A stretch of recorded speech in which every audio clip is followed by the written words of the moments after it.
എന്റെ അമ്മേ.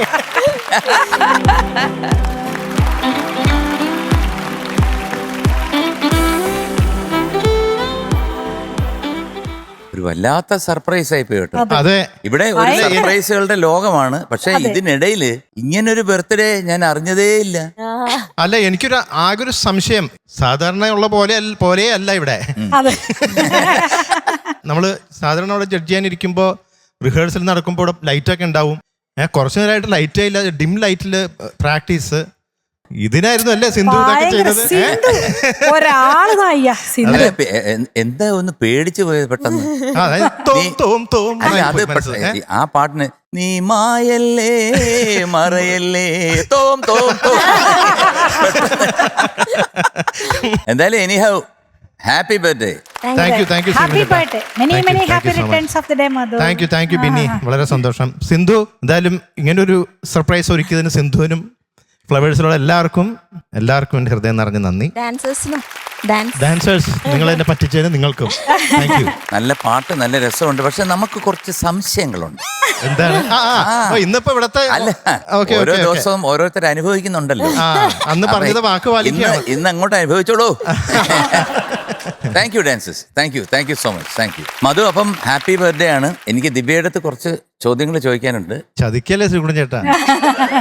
അതായത് വേറൊന്നുമല്ല, മധുവിന് ഏറ്റവും കൂടുതൽ ഹാപ്പിനെസ് വരുമ്പം എന്തായിരിക്കും മധുവിന്റെ ഒരു ആറ്റിറ്റ്യൂഡ് ടുവേഴ്സ് യു? ശ്രീകുട്ടൻ ചേട്ടാ, ഹാപ്പിനെസ് എന്ന് പറഞ്ഞിട്ടുണ്ടെങ്കിൽ ശരിക്കും അപ്പോഴും പാട്ട് തന്നെയാണ്.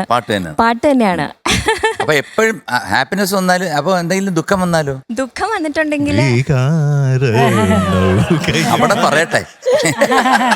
ദുഃഖം വന്നാൽ കുറച്ച് ദേഷ്യം കൂടെ ഉണ്ടാവും. ദേഷ്യം വന്നാലോ?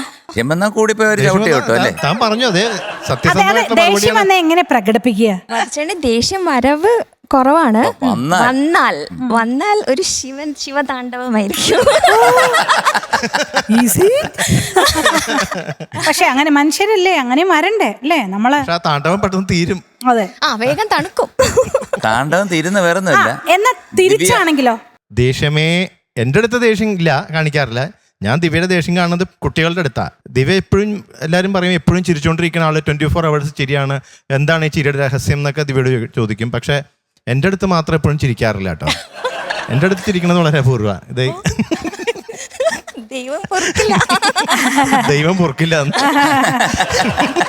അല്ല, അത് ഭാര്യയും ഭർത്താവും ആവുമ്പോ അങ്ങനെയൊക്കെയാണ്. എപ്പോഴും ചിരിക്കേണ്ട കാര്യമില്ലല്ലോ, അവരൊന്നാണല്ലോ, അപ്പം ചിരിക്കേണ്ട ആവശ്യമില്ലല്ലോ. അതെ, പിള്ളേരെ പഠിപ്പിക്കുന്ന സമയത്തേക്കാണ് ദിവ്യയുടെ ശബ്ദം ഞാൻ കേൾക്കണത്. ഇത്രയും ശബ്ദം ദിവ്യക്ക് ഉണ്ടായിരുന്നോ, ഇത്രയും ദേഷ്യമൊക്കെ ഉണ്ടായിരുന്നോ എന്ന് ഞാൻ അപ്പോഴാണ് ആലോചിക്കുന്നത്. പിന്നെ എനിക്ക് ദേഷ്യം തന്നെ ഒരേ ഒരു കാര്യം മെയിൻ ആയിട്ടുള്ളത്, ദിവ്യക്ക് എന്തെങ്കിലും പ്രശ്നം വന്നാൽ ചോദിച്ചൊന്നും മിണ്ടൂല, മുഖം വെറുപ്പിച്ചിരിക്കും. അത് വലിയ കുഴപ്പം. അപ്പൊ നമുക്കാണെങ്കിൽ ആകെ ഇതാവും, എന്താണ് കാരണം, എന്താണ് കാരണം അറിയാനുള്ള ഒരു ആകാംക്ഷ. അതെ, ചിലപ്പോ നമ്മളായിട്ടുണ്ടാക്കിയ പ്രശ്നമൊന്നും ആയിരിക്കില്ല. ശരി, എന്തായാലും ആരായിരിക്കും ഒരു കോംപ്രമൈസിൽ വരുന്നത്? അത് മധുവാണോ ആദ്യം വരുന്നത്? ഞാൻ തന്നെയാ. അവിടെ മുഖം വെറുപ്പിച്ചിരിക്കുള്ളൂ. പിന്നെ ഞാൻ പിന്നെ പോയിട്ട് തോണ്ടി എല്ലായിടത്തും അങ്ങനെ.